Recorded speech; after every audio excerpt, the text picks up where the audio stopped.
whole healthcare industry is going to change dramatically in the next couple of years. To chronic disease management and the preventative aspect of care. AI can now understand the key clinical concepts of what's being verbalized in healthcare. Welcome to Leaders in Healthcare. I'm Dr. Jordan Vollrath, physician, entrepreneur, and Chief Medical Officer for Cherry Health. We're talking about all things healthcare. Join us as we speak to innovators, industry leaders, and the people working to drive the healthcare system forward. All right, today we're back talking with my friend Walter Yuan. He's a serial entrepreneur and the CEO of Empathia AI, one of the leading medical AI scribe tools. Walter, thanks for joining me again today. Hey, Jordan, it's so great to see you again. Thank you for inviting me back. Always a pleasure. Can I start with a quick field story? Hit me. What do you got? What's new in the world of AI and Empathia? So Jordan, a few episodes ago, you interviewed Dr. AJ as he goes by, and the founder of another AI scribe startup, Pippin. And so I met Dr. AJ and Mary at the Ontario MD Digital Health Conference about a month ago. As I walked by their booth, I thought, no, not another AI scribe startup. It is hot. There is so much activity in the space. Every AI scribe company was there. And so something Ontario MD definitely did right. And Mary was so friendly and started telling me how Dr. AJ began his journey with Pippin. Kept on wondering why the name Pippin resonated with me so much. So I turned around and asked Dr. AJ, is Pippin that Pippin? He smiled and said, yes, you're the first to guess it. So for those who are from my generation and who remember Michael Jordan, his fairness and his reign over basketball, winning 6 championships with Chicago Bulls. And we know he couldn't have done it without his ultimate sidekick or the co-pilot, and to use a more contemporary AI term, Scottie Pippen, right? So if AI health tech, including Empathia AI, and do it right, AI can become every clinician's everyday co-pilot and really help clinicians to enjoy practicing medicine again. So I thought it was a good story to share with you. Oh, definitely. We don't have basketball here in the prairies. We're basketballless. So yeah, that reference went way over my head. But yeah, no, I mean, it was on a panel talk last night with some other family physicians and an ER doctor. And most of them were saying, yes, they're using the AI tools on a daily basis. Just the amount of time it's been saving them. Like they were saying, like, okay, regardless of like the stats and the studies and sort of the claims, he was like, yes, it definitely saves me at least an hour a day. And this type of like comment is just becoming more and more commonplace. Like, again, I use it literally every single day when I'm doing my virtual care practice. Yeah, it's just, I don't know how people would be not using them at this point, other than I don't have a good reason there. Fill in the blank. Like, I don't know why somebody would not be using a tool like these at this point. It just doesn't make any sense. When you think about it, how did we get here, right? Physicians spend on average, 5 hours a day documenting everything from medical notes to patient handouts to referral consult letters. Over half of the physicians from the States and reported burnouts, and it's costing billions of dollars, $4.6 billion annually due to churn and reduced work. It's a very serious problem. And so hopefully AI technology and AI scribe AI for documentation and can play a major role in changing that. What are you hearing from your clients? This was one of the questions the med students were asking us last night. They said, what's been like the best pieces of feedback we'd heard about our different companies? What are you guys actually hearing from the users of Empathia? Right. I think, now that we think about AI scribe or AI for documentation in general has gone mainstream for probably 2 years. And there are earlier attempts, but I think large language models, LLMs, have fundamentally, or generative AI has fundamentally pushed AI scribe AI for documentation to mainstream. And so it's probably a good time to reflect on what AI scribe has done for physicians or clinicians in general so far. I think there are a lot of positives. As you mentioned, there's tremendous amount of time saved. And But when you look deeper, that time saved actually come from two angles. One is intuitive, one is not. The intuitive angle is the reduction on documentation time, right? You don't have to spend so many hours per day catching up on notes. I have personally worked with so many doctors who have been in their clinic till evening, sometimes midnight or weekends, just catching up on their charts, right? But now they're by 4:30 or 5. And that's tremendous life transformation, right? And to allow them to really enjoy their work and at the same time, have a better work-life balance. But the other dimension that often overlooked is actually, and it has shown in several trials and studies, and in some Empathia even was involved, is the amount of time spent on per encounter. It turned out that you also don't have to talk to patients as much while having a better quality of interaction with patients. Because think about it intuitively, you don't have to type at the same time anymore. Oh, I know. The engagement with the patient now, you're paying attention as opposed to, and I'm even pretty handy at typing. Like I can get pretty reasonable typing without looking. But even then, it's still very distracting because you're like, oh, trying to hit the backspace. And yeah, it lets you actually like be way more present. Yeah. And then you often have to pause and to think about what to type and correct some misspellings. Now you can be much more focused, more empathetic, and yet having a higher quality and shorter consultation. So time saving can be from multiple angles. And then there's also, as we mentioned, improved patient-physician interaction, and physicians now can see that you're focusing on them, right? That's improved patient care. And then going down the list, reduce cognitive load, right? Just by knowing that there's a technology they're listening and generating medical journal for you, you can always go back to minimally by looking at the transcript. You already have that peace of mind. You don't have to worry as much. And I think that cognitive load reduction is also pretty significant.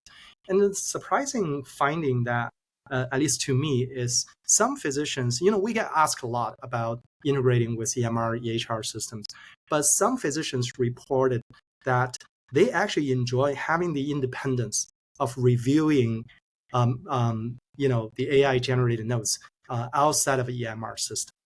Because that approach, I think, offers this ease of review and editing, and it reduces risk of unnecessary or unwanted log trails within EMR.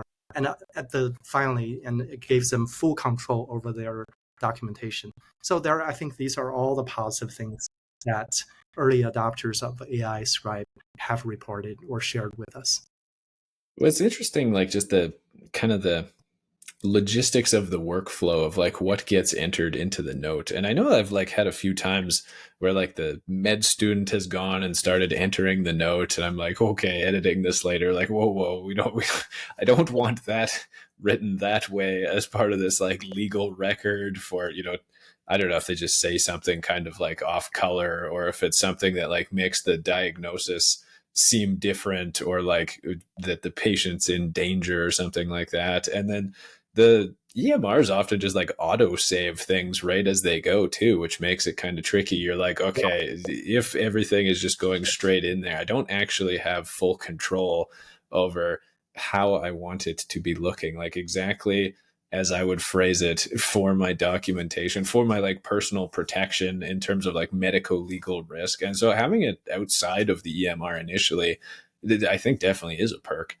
Yeah, absolutely. And, as you continue to build up that trust, I think having that opportunity to allow physicians to easily edit and adjust their note and before they copy into the EMR, I think can be viewed as a side benefit instead of as the initial constraint that, is your system integrated with my EMR? I think that may change more and more as AI Scribe, AI for documentation going mainstream. Tell me a little bit about how you guys are actually seeing things progress in terms of the note quality. How has that evolved over the months and over the years from when you started? And how do you even assess note quality? This podcast was brought to you by Cherry Health, the healthcare jobs network with over 35,000 jobs across Canada and the US. Physicians, nurses, pharmacists, and all other healthcare professionals can sign up for free. Start connecting, messaging with colleagues, or checking out job opportunities posted by thousands of employers across North America. With dozens of healthcare-specific job filters and search options, we make it easy to advance your career, find your dream job, or line up your next locum, with thousands of new jobs posted every week. www.cherry.health to get connected today. Yeah, that's when we first launched Empathia now 2 years ago, and one thing that internally we have all recognized is that until we have incredible note quality, we're not going to be able to win physicians and clinicians' trust easily. And but it's like you said, it's an incremental process. Initially, we focused on what we called, or what I call, direct metrics, and these are metrics such as information accuracy and information capture. Are we capturing all the necessary or medically necessary information, and information placement? And it's not just about accuracy, it's not just about completeness, but also about placing the right information in the right sections, right? And also reduce hallucination, and not putting content in your note where there's not evidence that the content was being mentioned during the encounter. So that's sort of the first stage. I think Empathia probably has just moved past that stage, and some of our peers are probably still in that stage. Now we're on to the second, what I call focusing on more the meta metrics. So these are we translating the notes and or the patient after visit handout in medical terms? For physicians, and they look at their notes, they feel this is medically rigorous. And for patients, they feel like, oh, this handout is inclusive, I can understand, and this handout is useful for me to understand my health condition and the potential personal risk for the treatment plan I've been prescribed. And so that's medical translation consistency, right? Like you said, an AI model is going to change, right? Sometimes we're not even notified as the application developers, the underlying AI models have evolved. And so how we counter that so that we always maintain that note consistency, so that we don't run into situations, this week, the notes look great, and next week somehow the notes got caught code or some virus, and then the code quality suffers, so that we always have that consistency. But in order to have that consistency, you really have to have a really rigorous and automated evaluation framework, so that you periodically run as if you have regression tests to say, okay, are the nodes being generated today have covered all the direct metrics? And so that's another thing. And then some of these other meta metrics, now we look at it is, can we capture all the multilingual encounters? Not the multilingual where, for example, if you and I both can speak French, that's one coverage. But what if we don't have a common language? You can only speak French and I can only speak English. And can we cover sort of the mixed and multilingual encounter? Traditionally, that has to involve a medical interpreter. And now we can develop a AI medical interpreter where patient just scan a QR code and then have a conversation with their healthcare provider and in real time. And then last but not least, we touched on this in our past conversations. Can we have a seamless support on teleconsultation? Right? Can we still capture the information in that virtual environment?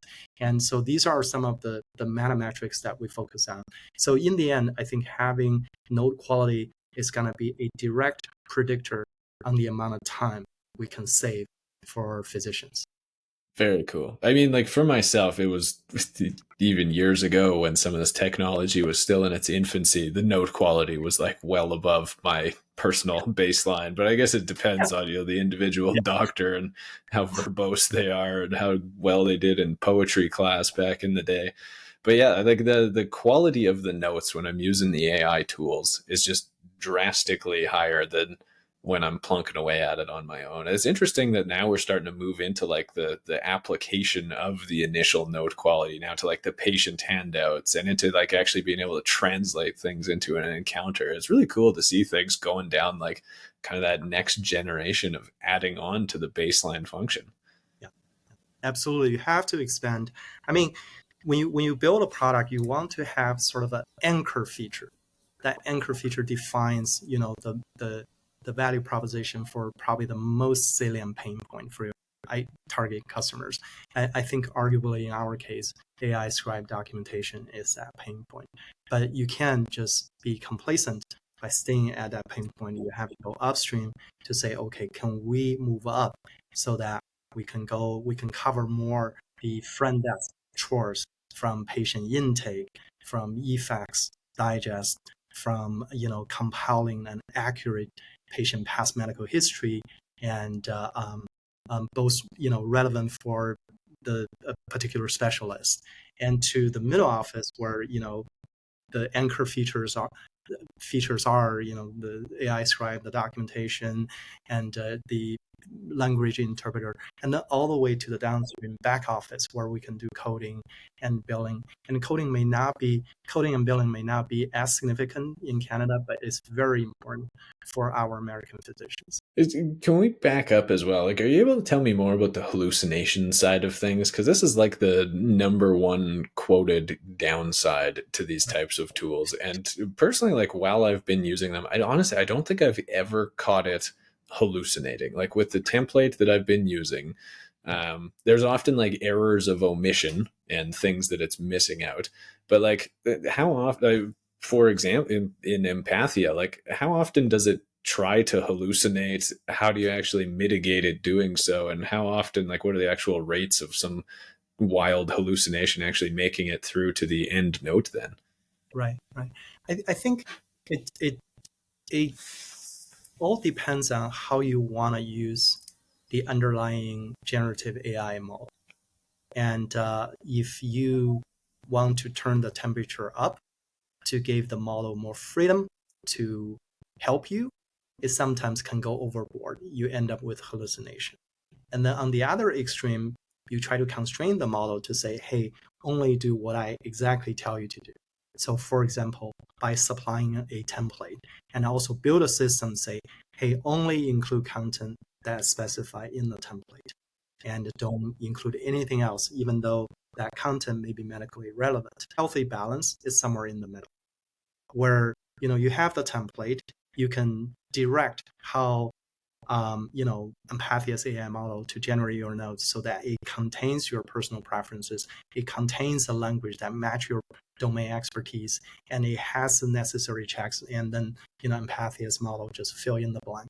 But then also allow us to have a little bit of freedom so that in case something happens during that conversation, maybe in the form of we have macro support, right? So you can insert a few macros, and for family medicine, very rarely a patient comes in, and I mean it takes weeks to make an appointment to see you, and sometimes they bring up additional issues, and so that's why it makes covering family medicine so different from covering specialties.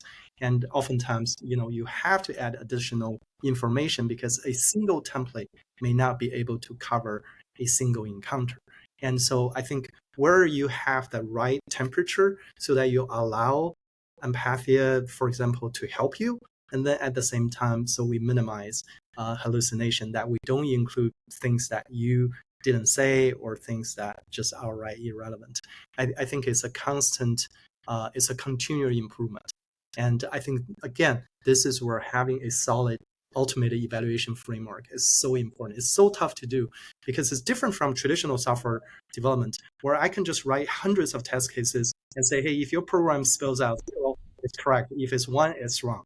But in this generative AI age, you really have to fundamentally understand the semantics of an output and to say, hey, this output actually looks good, or if this output has hallucination. So by having that evaluation framework, I think would move not just Empathia, I think the whole field forward tremendously, and then at the same time combat hallucination while letting physicians enjoy that AI's power to help you to do some kind of medical reasoning or additional decision support that AI is capable of doing now. And how does a person actually change this? Like there's the template that you set up and like you kind of tell it, But I think of a template more like you'd use a macro in an EMR, like what are the headings in different things. But because it's this big free text input, and because it's like a large language model, you can like give it directions in like normal language. Like how should you actually direct your template? What are the different things that you should actually be including in there beyond that? Like what are the headings and the subheadings for the categories of information I want to be using? So Empathia over the past months and has now offered physicians a couple of different ways for you to interact with our underlying model. So one way, obviously, is through template. And I think template and macros. And I think there is an art on how you use, let's just be more specific, templates and for the moment. So I have seen physicians on Empathia writing templates that are so detail oriented. So basically they say, I'm going to try to cover everything I can think of on some potential present issues. And then just use my template as verbatim as possible. Just plug in these parameters on the fly. That's all you need to do. So that's one extreme. And then on the other extreme, I've also seen physicians on our platform write very skeletal templates. Basically say, hey, Empathia, I just want these sections. And then here I state what these sections for. And so basically have a simple statement, include, this kind of content in this section. So it's a very simple half-page template. I think having these two extremes would allow us to serve physicians differently. Some prefer to have more control over their medical notes, and some are, trusting our AI model more. And so that's one way to interact with our model. Now we also provide two different editors. One is a traditional editor where you can type, you can dictate, and we also offer some shortcuts, autocomplete. We have the entire Canadian medication database in our system, so you can type. Oh, cool. It brings up some medication names and then the most current medication name, the CPT names, and then so you can just hit enter and enter these terms automatically. And so that's one way to interact with our system, the traditional editor. And the other editor we call a smart editor, where you can type in sort of a ChatGPT-ish prompt. And from the stylish prompt, such as, oh, I want this section to be point form instead of in narrative form. Or I think this information should be part of the past medical history instead of HPI. But what we do behind the scene is whichever editor you use, whether the traditional editor or the smart editor, we start curating a long-term memory for each of our physicians.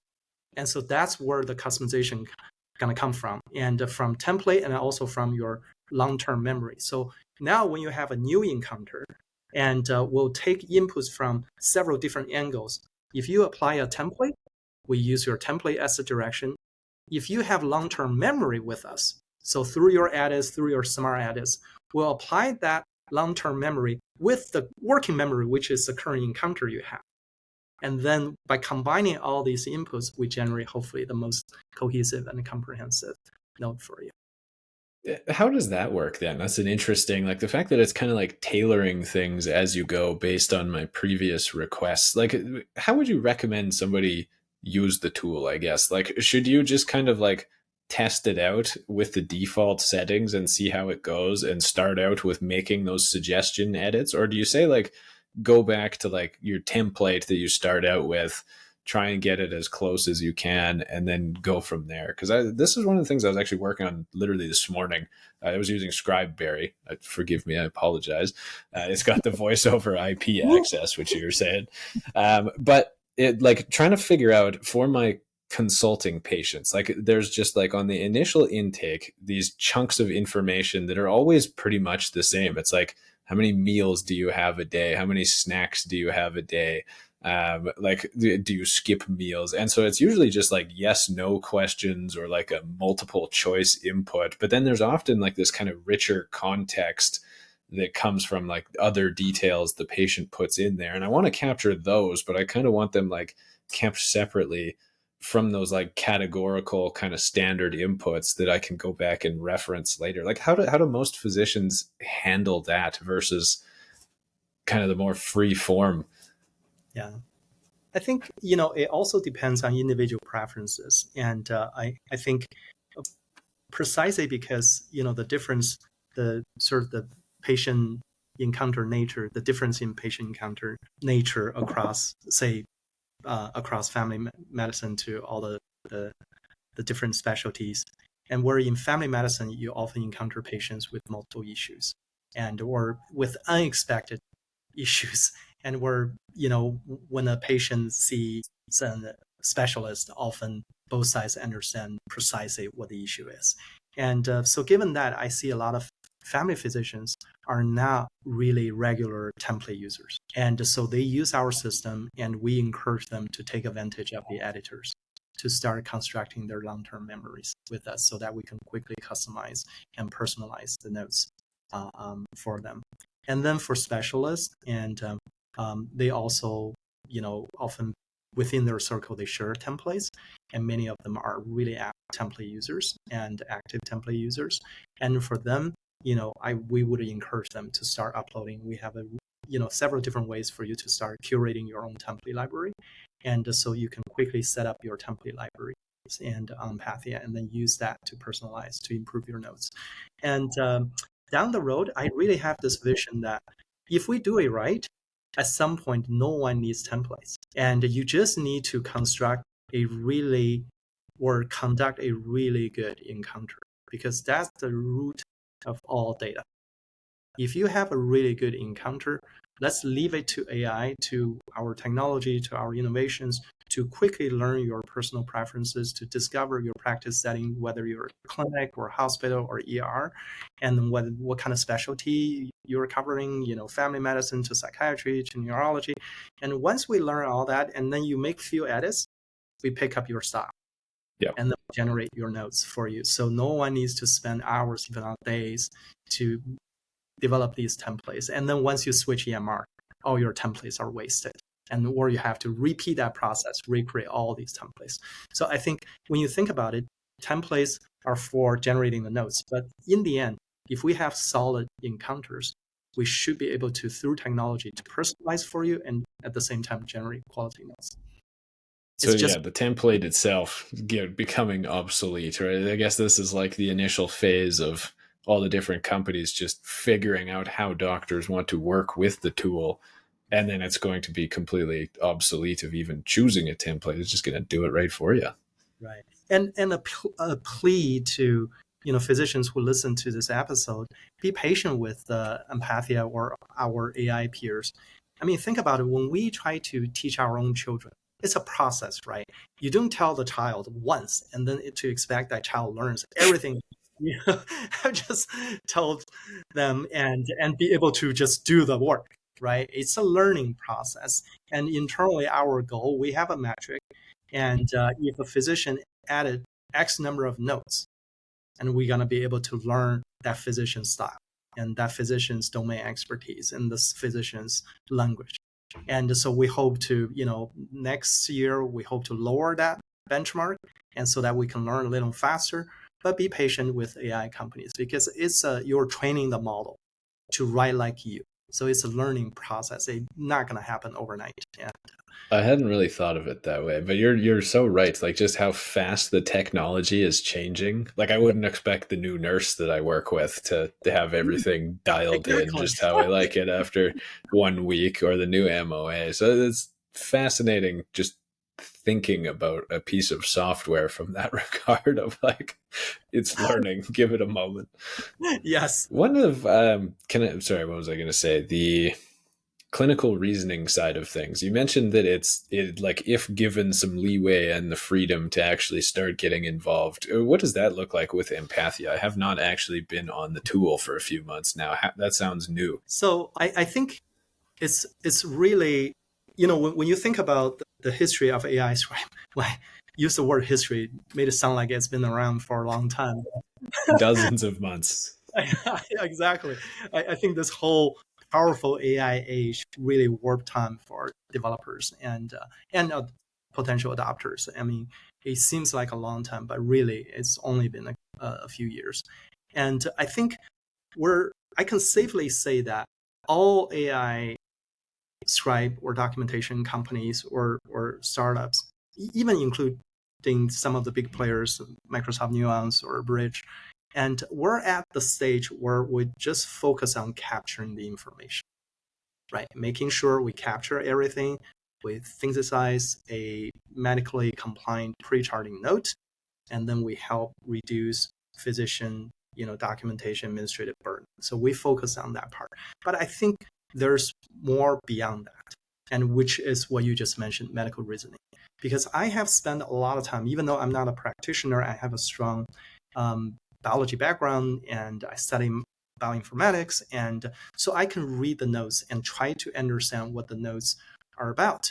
And then when you compare, for example, a note that's written by a physician without help from AI, and then a note generated by AI, for example, Empathia, they still look different. They still look different because the note that's written by a really good physician or physician that's really good at writing her note, you read it as a story. And even from the first few sentences on, you get a feeling that the physician is telling a story. It's telling a detective story. From the patient history taking, I ask these questions. Here are why I ask these questions. And then based on these questions, I derive at these differential diagnosis. And then finally, I home in on this diagnosis. And then from that diagnosis, I think about these potential treatment plans. And then I pick this treatment plan precisely because I take into the patient-specific information, the demographic, the health condition, and then whatever additional patient information, chronic illness, and all that patient-specific information into consideration to arrive at a specific treatment plan or the best possible treatment plan under all these constraints. So the note looks like that. It's a story. It's a pleasure to read that detective story. I think right now, almost all, if not all, AI scribe companies are still at that mechanical information capture. So where Empathia, our AI group, is focusing really on bringing the medical reasoning to the note generation to help physicians conduct better encounter, to take patient history, medical history better, and then to help with differential diagnosis, and then in the end, to personalize treatment plan. If we can do that, we truly become not just an AI scribe agent, but become an intelligent medical agent for every physician. So I think that's where the field hopefully will be moving towards. You mentioned that it's like now it's plugged in with the Canadian drug databases, like the latest in names. How long is it going to be until there's like a up-to-date plug-in for the software and it just goes directly to the source for like the diagnostic criteria and the treatment plan and like follow-up? That would be, Jordan, that would be so important because right now we're only taking a baby step. I'm sure there are peers that could do this area better than we do now. But right now we just offer these names, right? But imagine if we can also bring up not just a name, the medication name, the instructions, the most up-to-date instructions, the dosage, the frequency, the potential personal risk, and relevant personal risk. I don't want to see a risk. Oh, hey, Walter, if you're pregnant, you shouldn't be taking this medication. It's irrelevant. I'm a guy, and I'm already at an age, and it's just completely irrelevant information. So I think that if we not only can bring up-to-date medical knowledge, but also in a way that can really help physicians, I think that would be a huge value add for our adopters. And quick sharing, I was talking to a rural medicine physician, and not too long ago, she told me that she gets a helicopter in all the time to see a patient. And right there, and she's not in her office, she can easily go. And she has to make a decision right there. And it's tough. It's tough. But if Empathia has that medical ChatGPT where she can easily query, and by having the patient information by default there and conditional on that, and have the most relevant treatment plan instructions or recommendations, I think that kind of decision support would really bring the AI for healthcare to its next level. How much longer until you replace me with AI? Like how many years is it going to take? Ever. Never. And I think patients come to see you, not just for, I know this sounds cliche, but in all seriousness, I'm a patient to my family doctor. And even if Empathia can offer me some medical advice, if we decided to go that route at some point, and I still want to see my doctor. And I think having that empathetic interaction would allow me to feel more comfortable, confident about my life, and to make sure that, whatever the advice I got has been validated by my doctor. And if he is not sure, I'm sure I trust that he would consult other specialists to give me the best possible advice. I think, again, there's a reason even, the giants like OpenAI, Microsoft, Google call their AI models co-pilot, not pilot. And I think, it would only empower clinicians, not displace you. It seems more and more apparent to me that it's like going that direction. Like we talk about co-pilot versus pilot. I mean, you think about an actual plane, like the pilot only does like the landing and the takeoff. Even that can be done by the actual like pilot software now. And so it seems to me like more and more, obviously the AI is not going to be able to suture up a boo-boo. It's not going to be able to reset a fracture. It's not going to be able to palpate your abdomen. But when it comes to just like a talk, like a conversation, which is most of what I do, maybe this is why I feel the most not threatened. Like I will just kind of move over to doing something different as the AI starts getting more and more intelligent. But like virtual care is all talking. Like if you could log on to a website and just talk right to Empathia as the patient, like it just seems inevitable that in the coming years, the technology will get to that point where you don't necessarily have to go straight to the doctor first. You can actually just talk to the website, to the program, and then maybe it directs you and says, okay, no, you got to actually go get your knee examined or do this or that or have this rash biopsied. But it seems just like it's going that direction, and we're kind of have to shift what we actually focus on to be more procedural or more niche work compared to sort of that general conversational type of medicine. Yeah. Jordan, maybe I'll share two thoughts quickly. I mean, it almost,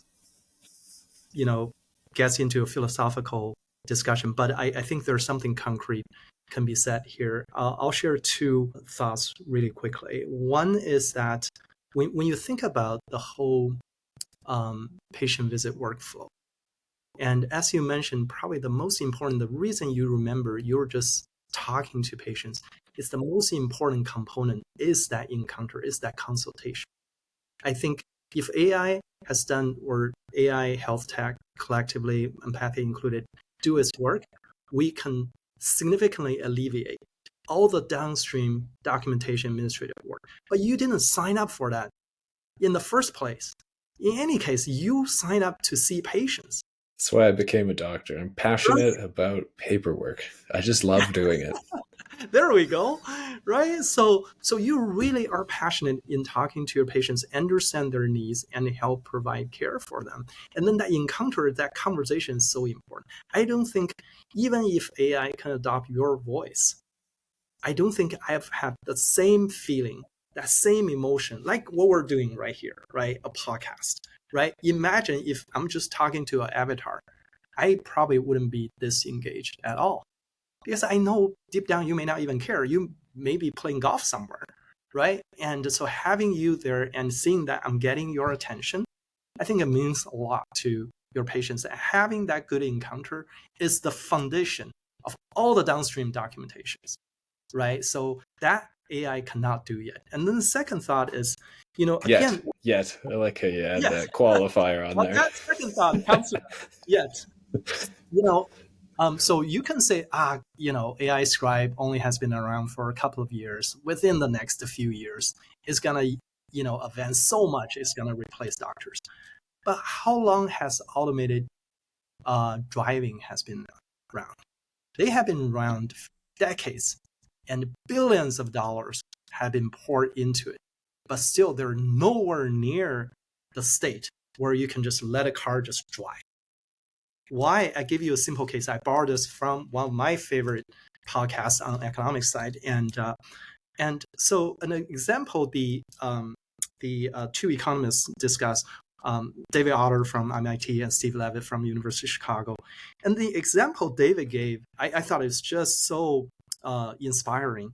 Is one of the reasons to make autopilot and so difficult is, for example, if a cow just falls from the sky and dropped on the highway, right? And you can argue to the autopilot, predictive model, the AI model, oh gosh, we have never been trained on that. So we don't know what to act. So we crash. But think about how human brains work. When we see that black swan event, a cow dropped from sky and all of a sudden in front of me, I slam the brake. Even though we have never seen that pattern. That's the power of human brain because we generalize. And we can generalize across these different scenarios. When it happens, we know how to react. I think it's still going to be decades. Really? To have that medical. And as an encouragement, I think it's going to be inevitable that we're going to coexist with AI, with powerful AI or generative AI. But I think it's really far-fetched to say AI is going to replace us. That's my encouragement. And so continue to see your patients and enjoy practicing, and then leave all the documentation stuff to us. I say replace kind of facetiously, but definitely like taking over a lot of the duties, like a lot of like the different, I don't know, maybe it's the intake side of things and the initial history gathering, or all the way down. Yeah. But so I am very actually excited for, the following years and decades of just seeing how this continues to augment things. But yeah, it will be interesting. I think it's going to happen. I don't even know. It's hard to say. But I am very excited for the change. I want to say it's going to be for a long, long time before AI can truly adopt that medical reasoning to really emulate human intelligence. And it can do a lot of things. And I think there's a division of work. There are things that AI is really good at even now. And I think as human beings, we just want to be mindful so that, for example, I have young children and my son is working, my daughter is going to be applying for college. When we have these conversations, I often just ask them to think twice on picking a career where, human plays a major role. And that may be the forward-looking that you have to do now, thanks to AI. So as more and more tools come out, as more and more companies start to exist, how do you actually see the competition playing out? How do the different AI tools start to choose a lane or a niche and start to be like where does everybody start to occupy their different levels in that ecosystem? I guess is what I'm getting at. Right now, it seems like all of the AI tools are kind of like casting the net broadly. Like it works great for everybody, and it probably does. It probably, like, no matter which one, it would make your workflow a lot better from baseline. But like, how do you see things actually starting to settle out into an equilibrium? It's a tough question. I wake up every day getting emails from colleagues say, "Hey, Walter, have you heard about this company?" And then the competition is fierce, and but it may not be a bad thing for customers, right? When there's a competition, number one, that means there's a market. Number two means that the best quality product going to emerge at the best possible price, and so it's going to be a win for customers. But for us as technological startup or tech startups, and I think I just want to, before I say something about how Empathia hope to differentiate from our competition, from our peers, I just want to encourage physicians to think from two angles to help understand where we come from as vendors.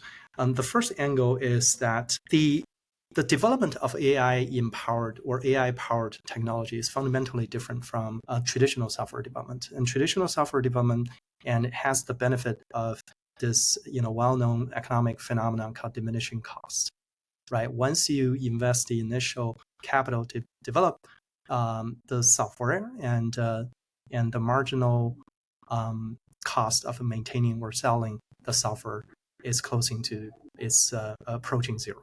And that's how Microsoft, Google, Facebook all become very, very successful. But it's fundamentally different in this AI age software, because every time when we compute something, there's a cost. There's a variable cost. Whether we generate a note, or we answer one of your prompts, or we create a patient after visit handout, it costs the company. So there's a variable non-diminishing cost associated with the computation. So that's one fundamental difference. The other side is I plead to physicians to look at from value creation perspective, because when you think about in economics, there's this whole field called negotiation, and it's all based on value creation. So when you think about a technology, what the technology has done for you is to look at the value created by that technology. If Empathia or our peers really do the work that save you a couple of hours a day, and you can actually calculate how much value, economic value, it creates for you over a month, right? Let's say it saved you 15 hours a month, and then your hourly rate, so you can calculate the economic value the AI technologies have created for you. And then a sustainable division of that value sometimes is 50-50. But I think a lot of our startups, like Empathia, we agree that right now it's a consumer market. We need to compete, so we lower the price. So that's where I think, free is not going to work, because they're just burning through their venture capital money, not their own funding. And to build a sustainable business, you don't want to use a vendor that would burn through, they try to get market share and burn through their VC capital. And then once that capital is exhausted, they can't sustain. So you want to choose a vendor that's responsible, that's on track to build a sustainable business. And so with that, differentiations, I see I won't name too many, but I'll probably just mention 2 or 3. One is the Empathia team has been relentlessly focusing on node quality. I know we're not there yet, but I don't think any vendor is there yet. So there's still room for improvement. And even if you cover family medicine well, there's still all these other specialties, right? And all the nuances, all the really complex conversations, how can you make sure not just, forget about the basic metrics I mentioned. How do we combat information loss when you have a 60-minute long encounters? When you think about how these large language models are being trained, and almost none has been trained on a data set that involves really complex, let alone medical conversations. So you're basically telling a child to generate this medically compliant comprehensive note, even though that child has never been exposed to these conversations before. That's a tall order, right? So the node quality, I think, is really important. Number 2, I've been telling the team is we have to expand. We touched on this earlier. We have to expand from AI scribe to covering physician workflow better.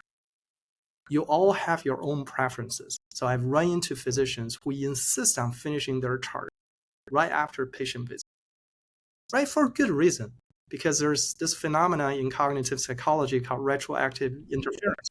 So if you ask me, I'm constantly on the road. If you ask me where I'm staying, the room number of my current hotel, I will be able to tell you. But even if I stayed at a hotel just 2 days ago, I wouldn't be able to tell you.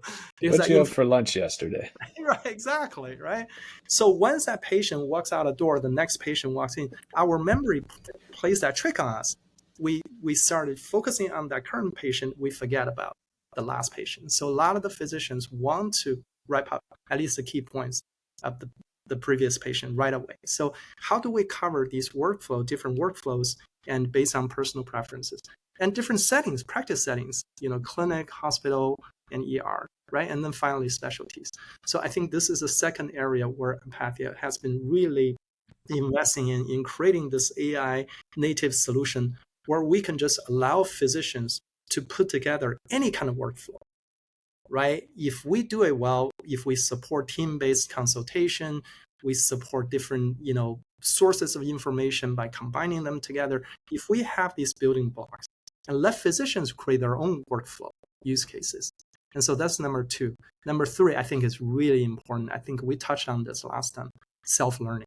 you have to build a system that's fundamentally different from the traditional software, which is static. You have to build a system that's self-learning, that's adaptive. So as physicians, interact with your system, the more they involve, the more they invest, the more time they realize they start saving, and they realize, oh my goodness, the notes look more and more like I've written them myself. And then the last thing I probably want to mention is this is one area I'm proud of the team, is we are probably the only pure tech company but believe in ground level effort. I lead by example, have been spending countless hours by going across North America, knocking on doors, visiting clinics, shadowing doctors, and conducting feedback sections and do onboarding. And I probably personally have worked well over 1,000 physicians in the past year alone, just to understand, like in this conversation, understand what you need, how we can serve you better. I think that's important. That trust is important. Yeah, just having known you for the last year or so, you are literally always on the road out doing clinic, because I don't know if I've ever met anybody who's like out there in the mud with their like end users nearly as much as you have been. Jordan, it's when I think about it, many of our peers are led by physicians. We have a large physician team on the team as well, cross specialties, led by our Chief Medical Officer, Dr. Steve Sivet, who's a renowned internist and from the States. But I don't carry a medical title, so I don't have a practice or pride to be just in the trenches and working with physicians and be your medical student.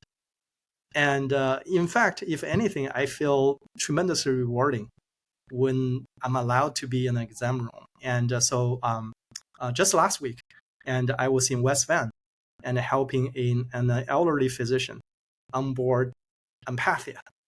And so she asked me to be in her exam room with her patients for 4 or 5 times until she feels comfortable with our technology. It's a tremendous learning experience, and seeing how patients appreciate now Dr. Susan can focus on them. And it's memorable. Every day is bring your CEO to work with you day at the clinic. Hey, blue collar. One other thing I got to ask you about. So the thing that I kind of find annoying right now with AI is that you have to do like an informed consent with your patients before you start using the tool with them. And so how long is that going to be the case for? Because this seems kind of like just sort of colloquially known as standard practice right now. Like new tool, like there's some risks involved. I don't consent every single patient I use to like the EMR that I'm on. There's like general kind of privacy stuff that goes out and they like click on forms. But like in terms of having to like literally talk about the tool and the software with each and every patient before getting going, like how long until it's sort of just a given that the tools are safe and secure and trustworthy and accurate that we don't need to be doing that? I think there are few angles, all positive. And as someone who has visited hundreds of clinics, health centers, hospitals, and I can name in one hand when a physician mentions that they're going to use technology to capture the clinical conversation, and a patient says no. And I would say 99.99% times when a patient hears that, oh, you can focus on me now instead of your keyboard. And that emotion is overwhelmingly positive and embracing. So that's one positive sign.